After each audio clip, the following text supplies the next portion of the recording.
Estamos aquí en la columna del Trasandino en 102.3 con Nicolás Valencia desde Santiago de Chile, que tengo la posibilidad de saludarlo en vivo desde Santiago de Chile. ¿Qué tal, Nico? ¿Cómo estás? Muy bien, estamos en esta crisis en cámara lenta, así que, pero bien, o sea, dentro de todo bien. ¿De qué querés que charlemos en esta nueva columna del Trasandino? Hemos tenido la mente muy enfocada en el futuro, pero no hemos puesto la mente en el pasado. Invito a que nos movamos al año 2008 con la Bien. crisis económica global de ese año y para entender qué pasó en ese entonces. Las repercusiones de esa crisis duraron una década o tiempo más, creo que hasta ahora se sigue hablando de esta crisis. Me arriesgo a plantear esto porque después de la crisis del 2008 hubo un interés general por la arquitectura denominada social, entre comillas, global. Hay autores como el mismo Freddy Massad que hablan que en realidad es un eslogan de la arquitectura del espectáculo, que pasó de enfocarse en los Star Architects de los 90 a enfocarse en la austeridad como un eslogan. Eso es totalmente discutible, pero lo que quizás tenemos como principal consecuencia de esa crisis en 2008 en términos de arquitectura son el surgimiento y la consolidación de colectivos de arquitectura, no solamente en Latinoamérica, sino que también en España.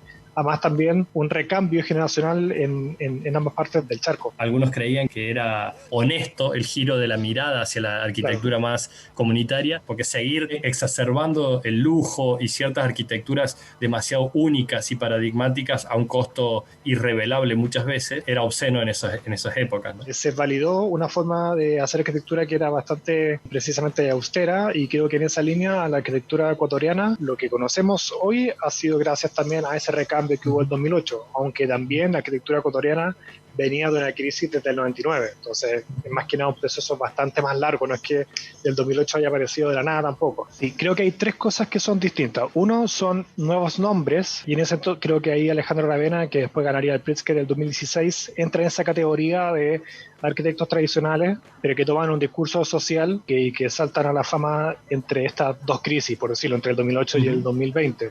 Hay otra línea de gente, como en el caso de Ecuador, que ya venían desarrollando esta línea precisamente por la crisis del 99 en Ecuador. Y ahí es clave hablar de al borde en Ecuador. Siempre se habla de al borde como 2008, 2009, pero en realidad ellos venían ya desde los años 90 trabajando juntos, y el 2010 es la composición actual del equipo. Y en otra línea más es lo que pasaba en España, donde por un lado había una generación que estaba como encajonada por la presión de estos grandes nombres que estaban consolidados y por el desarrollo de una arquitectura estrictamente de diseño, producto también de esta boom inmobiliario antes de la crisis del 2008.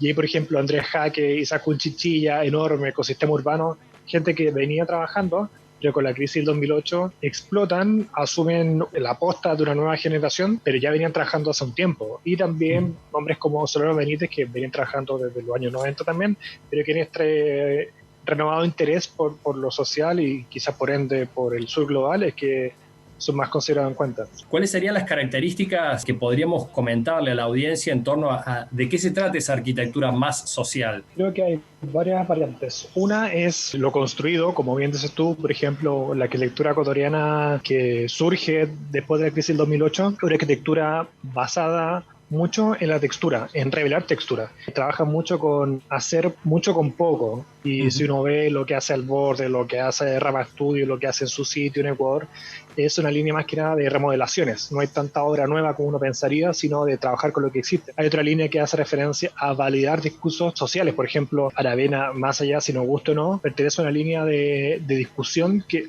había sido superada en el 80 porque se asumía que lo social, lo público, era algo político. Con la crisis del 2008 eso vuelve a la palestra, a la discusión, vuelve a la escuela incluso, porque eso no se hablaba, o sea, diseñar viviendas sociales, ¿para qué? Y en otro lado también hace referencia a gente que no diseña, pero que empieza a armar discursos sobre sociedad y empieza a establecer vínculos entre arquitectura, economía, arquitectura y sociedad, que quizás creo que es el caso de Andrés Jaque, que si bien diseña muy con elementos de lo cotidiano, como sacados de una tienda, de una fratería, por ejemplo, trabajar un discurso sobre la sociedad. En los años 90 o los 80 no existía o no era tan importante porque se ponía más en valor la forma, el dibujo. Hay otra variable en esto y yo creo que es clave, que es Internet. Y Internet empieza a darle visibilidad a la arquitectura que no se practicaba ni en Europa ni en Estados Unidos. Hay mucha autogestión, mucha autopublicación, muchos nuevos formatos que surgen también por el 2008. Por un lado porque no había trabajo, por otro lado porque hay un interés por ver qué se está haciendo fuera de esta lógica de el encargo por concurso, Star Architects, la gran obra, y entre eso también Latinoamérica, por eso que toma un rol preponderante en esta lógica, precisamente por estas líneas de trabajo. En Argentina, en Chile, en Perú, México ha tenido distintas interpretaciones y distinto alcance y distinto interés también. De seguro en Uruguay no se sabe tanto lo que pasa en México como tampoco se sabe tanto de Costa Rica en Chile. Este es un discurso que obviamente tiene muchos matices y mucha crítica. Veía el otro día el documental Hacer mucho con poco, que nombraste la frase que viene del documental de la arquitectura latinoamericana basado en muchos estudios de Ecuador. Prima se plantea, después de ver este documental, que no es relevante saber si, por ejemplo, al borde comparte o no la comida con los empleados o si trabajan 3 días a la semana. Él creía que eso era como irrelevante. Pero claro, es porque también el documental es un manifiesto no solamente de la arquitectura, sino de quienes están detrás de esta arquitectura. Un tema que puede pasar cuando se trata de hacer un documental de este tipo y esta magnitud también. Es importante hablar de Ecuador porque si uno volviera al año 2006, esto sería insospechado todo lo que estamos hablando. Estamos hablando de lo que pasó en Ecuador, lo que pasó en España, lo que nos pasa a nosotros hoy en día, lo que podemos hacer hoy día de hablar por Zoom. O sea, estamos avanzando a un ritmo que es como infernal, muy, muy rápido. Entonces, esta columna apunta a plantear otra pregunta, de qué vamos a hablar en los próximos 10 años, no solamente el impacto, sino qué discursos vamos a priorizar, qué nombres vamos a conocer, qué tendencias vamos a dejar de lado, y todo esto acompañado de los propios cambios de la sociedad. Creer que la arquitectura se mueve sola es una ilusión, siempre dependemos de cómo se mueve la sociedad. Con las preguntas del futuro nos despedimos entonces de esta columna de Trasandino. Nicolás Valencia desde Santiago de Chile. Gracias, Nico, nos encontramos en 15 días. Un abrazo a ti, a todo el equipo Arquitecto del Aire y a toda la gente que nos escucha.